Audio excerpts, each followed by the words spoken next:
I'll welcome you to where I find my ships, where I try to help you learn a little bit more about some of the base ships in Starfield, and most importantly, some methods on how to get them. And today, we're finally going to be looking at the Renegade 3. I have not had this much fun with the ship for quite a while. First thing I did, as soon as I got this, I whacked some more engines on it, some more weapons, and this thing is just so much fun to use. Don't know why. With all this fun I've had, I'm hoping I can share some of it with you, give you some points and tips on how to get the Renegade 3 a bit later in the video. I've been wanting to cover the top 10 ships in terms of value in Starfield, and this is really cool because Renegade, it's on the 6th position for the highest value at 578,000. Now, I love ships with a lot of cargo, and this thing is absolutely awesome. It has a very reasonable cargo of, let's say, 4,000. Obviously, if you get the perk, that increases your cargo, it holds a lot more. The Renegade Mark III also has an awesome hull health of 1,488, reactor of 40, crew of 6, and a jump distance of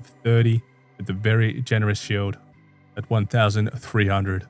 There's going to be no surprise with all the components on this that it sits so highly valued. Most likely the easiest way in most cases is to buy the vessel. You can buy the Renegade Mark III from level 72 and above.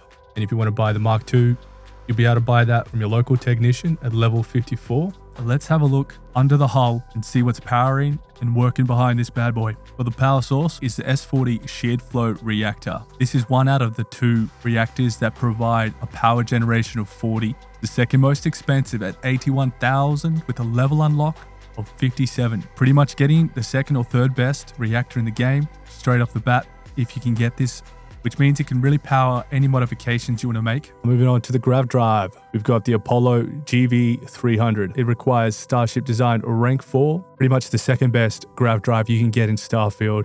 Has a max power of 11, a jump thrust of 50, a health of 288, and a huge price tag of 105,000 with a level unlock of 52. This will give you a jump range of 30. So again, a really good grav drive to start off with. Don't ever need to upgrade this thing. In fact, in some situations, you might even want to downgrade. The main engine is the Supernova 2200, one of the top 10 engines you can get in the game. It has a level unlock of 57. It requires Starship Design rank 4. Cool thing about the Supernova is that you can attach 4 of them to your ship, which would give a combined thrust of 103,000 roughly, which is the 3rd highest potential thrust for pretty much all of Starfield. Now, it's not cheap. It's 42,000 per engine, but it has a really slick design. The Renegade Mark III has a terrible mobility. At 37, I would definitely be upgrading these engines as soon as I get it. You can easily upgrade this to get 100 mobility and 150 top speed. Now, moving on to the shield. Now we have the Odin 350C shield generator. This is the 3rd most expensive shield generator with a level unlock of 57. It is Starship Design rank 4 again. Gives you quite a good shield health of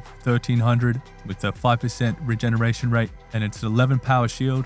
So a really nice shield to keep you safe in space. Since the Renegade, the highly offensive cargo ship, most of the components are Hope Tech, which is really nice to see, and the cargo is safely underneath. Now I could be wrong here, but it also has the Hope 55 landing gear. It has a thrust of 4, a hull of 3, and a mass of 3, which is entirely unique to the Hope 55 landing gear. Not sure if it is the best, but I absolutely enjoy how it looks. Exactly what you imagine landing gear to look like. Moving on to the weapons. And this is the 3rd most expensive laser weapon at 33,000. And it's the Reza 300 petahertz SX pulse laser turret. Oof. It's the longest name as well. Now the Reza 300 requires 4 power, so you can only put 3 onto your ship. But with all 3, you get the highest combined shield damage in all of Starfield at 456 if you have all 3. And you're looking at a top 5 combined hull damage of 132. Now the Renegade is one of the few ships that has 1 max weapon component. So it has a Reza 300, means it's very potent. One of the few ships that has this feature. The range is 1,000. So not particularly great, but not too bad. But this is really cool to see because it is a very potent laser turret. And lastly, we have the Marauder 115N Rapid Railgun, which is a ballistic weapon. This is the 3rd most expensive railgun in the game, coming in at 37,000 with a level unlock of 49. It has pretty average range at 800. Only stick 3 Marauder 115Ns. With that, you get a combined hull damage of 396. And a combined shield damage of 120. Not overly keen on this weapon, I would change this. You could go the Vanguard Hellfire autocannons, since that has the highest combined hull and shield damage, although it has pretty average range at 800. I like a bit more range, so you might go the MKE 9A auto Gauss gun as a possible option. And since the Renegade doesn't have a third weapon slot, I would consider putting missiles on this or another particle weapon. I threw on 3 of the 280C missile launchers. They have the highest combined hull damage and shield damage at 792. Something you could consider doing. Absolutely punishes. Quickly, what you're going to need. Now, to make this simple, definitely get your pilot rank 4 just so you can take over any Class C ships. You will get you're not authorized to pilot this ship if you don't have the appropriate piloting rank. Make sure you also have security rank 1 so you can hack into the advanced locks that's sometimes required to get into ships that have landed. And since you're going to have to unlock the main hatch, you're going to need a digipick, so bring a couple with you. It's always good to have these on you.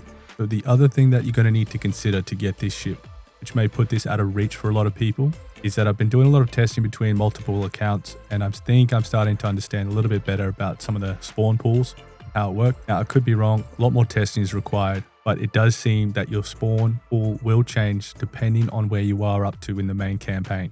This is highly speculative right now, but I have not been able to get the Renegade on other accounts, whereas if you are past the part where you get Starborn spawning, that seems to change your potential spawn pool. I'm going to make another video on this, but I'm going to say one of the requirements to get the Renegade Mark III is you're going to be at least level, say, 60. It could be 72. I'm not exactly sure, but I think at least 60 to start getting at least the Renegade 3. You should, in theory, be able to get the Renegade Mark 1 and 2 anywhere from, say, 20 to 60. Very rough range there. The Renegade 3 seems to be extremely rare in terms of finding it out in orbit. It can happen. Let me know if you've come across it and where, because the Renegade 3 has been I've been testing many different planets with the save and reload for about a month, hours on end. It seems to be very infrequent up until you get to, say, past the Starborn mission, where you start seeing Starborn, but it seems to get more frequent the further you are into the campaign. So I just want to make this very clear. You're not seeing Starborn ships, and the trigger might even be that mission where Jemison is under attack. I haven't figured out which mission exactly starts to change these pools, but for me personally, I could not get the Renegade 3 until I've gone further into the campaign. So that's going to be the big caveat to this. Probably won't find it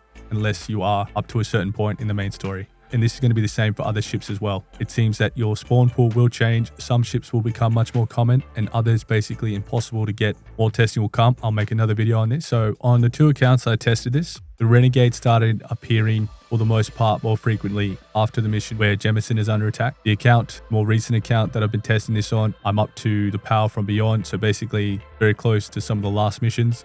So keep that in mind. So where did I find the Renegade Mark III? I found it on Rana 3 in the Rana system. It was one of those rare occurrences that lands at a science outpost. Now, I'll show exactly where I landed in terms of the resource points. May or may not help. One thing I did do is I was sticking to the desert regions. I ignored all the other regions because in the past I've found another Renegade in a desert region. I've avoided the resource areas and landed in a desolate area in terms of resources. May or may not have any luck here. You meet all the other criteria, but just to give you a very good idea, Sandy Desert region, Rana 3, and right at this location. Where is Rana located? Rana is all the way far to the right. It's near Fermi, really nice system. And Rana is a level 65 system. It does require quite a big jump, so keep that in mind. You may need to upgrade your grav drive to get here. Now, the other place I would find Renegades is in the Hawking system, famous Hawking 4A. Found that on the other account. But the general sense is once I've reached a certain stage in the game, you could get Renegades spawning pretty much on any of these planets, on any of the higher level systems, using the save and reload trick. Can take a little while, but I've definitely done it that way. There was a time when they'll spawn in quite regularly. So in theory, you should be able to find them in Archimedes, Hawkins, and these other higher tier systems. Okay, so the steps I took. I flew to Rana's re-orbit. I landed at the location specified. I had the autosave on with the intention to do the save and reload trick. I got that classic Ecliptic ship first spawn, so I did the reload. And then on my second reload, I got the Renegade Mark III, chased it down to a science outpost location. Do note that you'll get the Renegade in 2 different situations. It will land and it'll have a few guys outside looking for water or parts. In that case, you can just run straight onto the ship and take it with no repercussions. The more likely scenario will be you run into the smugglers, so there'll be no one outside the ship. If there's no one outside the ship, make sure you drop down an outpost. That's one of the first things I did once I realized. You can do it before or after entering the ship and taking the item from their captain. So you'll get onto the Renegade 3, you'll find the cockpit, talk to the captain, and the best way to do this is to lie and say that you're late and that you will get the items from the captain. Now what we need to do, which is really important in this step, is to travel to a different planet or moon within the same system. And then since we build an outpost, we can travel straight back to the outpost, which will be much closer than our ship landed. And then we can waltz on into the Renegade 3 and it'll be completely empty. And we can steal it with no issues, no worries. And you don't have to kill anyone. There's no bounties. It's just being about a boom, it's yours. Now, if you're up to the right place in your game, you should be able to use the same method pretty much on any of the 65 plus planets and moons. You should have no trouble getting the Renegade. It will just take some time.